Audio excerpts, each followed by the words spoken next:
Well, joining us here in Hyde Park is Sajda Mughal, who survived the explosion on the Piccadilly line train between King's Cross and Russell Square. She's the only known Muslim survivor of the attacks. Thanks very much for joining us, Sajda.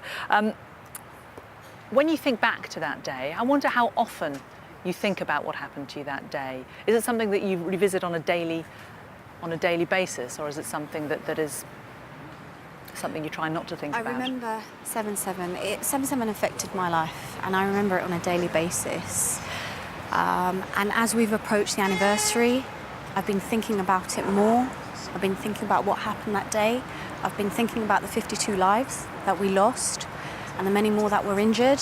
And just being stood here today brings it all back. It's very emotional for me. You mark it every year, of course. You never forget, it never goes away. But because it's 10 years today, does it feel more powerful? Does it feel more significant? It does. As it's 10 years on, it feels more significant. But to be honest with you, every year is remembrance. And in fact, every day is remembrance. I relive the experience. I still have those flashbacks. I still have those nightmares. I still hear those screams in my mind. I still hear people banging on the doors, people trying to escape. And so for me, I relive the experience, honestly, on a daily basis. But yes, 10 years on, it's a very poignant moment. And it's a moment where we should be remembering those we lost, those who are injured, and hoping we never suffer another 7/7. You were down there on that train for a horrific length of time. It was 50 minutes, wasn't it, before the police came to you. Did you think it was the end? I honestly thought, being down there, I honestly thought it was the end, and I felt I was preparing for death. That's why I remember 10 years to this day, I was thinking of my loved ones. I was thinking I haven't said bye to them. I was thinking about my childhood, and I actually genuinely thought, this is it. July the 7th, 2005 is it. I'm going to die. When you thought ahead to the rest of your life, you're only 22. You look at yourself now, 32. Would you ever have imagined what your life would have been like? How did it change your life? 7/7 completely changed my life. What it did for what I do now, I wouldn't be doing if it wasn't for 7/7. Following my experience, I now work at the grassroots, working particularly with Muslim mothers so that they can tackle the issue of radicalisation and online radicalisation. And in fact, we run the world's only programme equipping Muslim mothers to tackle online radicalisation. And it takes them on a journey where it gives them the ability to go online, expose them to the issue of online radicalisation, and channels their child's grievances in a positive way. They're equipped, educated and empowered. And we've had some mothers say, thank you, I've managed to stop my child travelling to Syria or joining a band group. So for me, 7/7 completely changed my life to make that difference.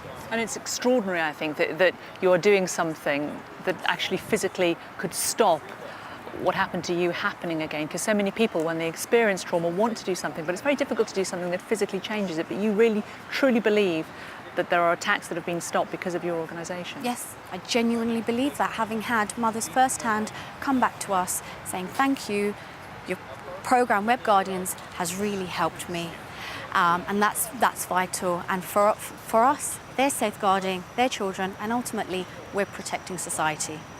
We refer to you as the only known Muslim survivor of the attack. What did you feel when you found out in the hours and the days later that the attacks had been carried out by Muslims? It was very, very hard to digest that information. It completely shocked me. It felt as if it was an attack on my faith. Islam clearly states to take one innocent life is as if you have taken the whole of humanity and mankind. What the four bombers did that morning was completely against Islam, and I felt I needed to stand up and say, no, this is not Islam. Is that a feeling that you relive when we've had the other attacks, when we had the Lee Rigby attack, when we had the Tunisia attack just a couple of weeks ago? Do you find yourself going back to that point, going back to that day, that dreadful feeling in the pit of your stomach? Unfortunately, I have found myself to go back to that day when we faced other tragic incidences. And it's unfortunate that we have faced, for example, Woolwich. It's unfortunate that we faced 7/7, but ultimately my aim and my goal is that we do not face these incidences again, and hence my work with the grassroots community at Jan Trust. You've spoken about the good work that the Trust is doing, but also that you've also noticed a rise in Islamophobia over the last 10 years. How do you feel about that? It saddens me. Yes, there has been a rise in Islamophobia. I've seen it firsthand with family and through friends and through users approaching us, telling us of their incidences. And it saddens me that unfortunately that's been the case. But what happened on 7/7, what stood out for me and what was very poignant was that everyone came together to help those who are injured or those in need. And that's what I would like us to do to overcome extremism and Islamophobia. Sajda Mughal, thanks very much. Well, that is something that's happening here in Hyde Park today.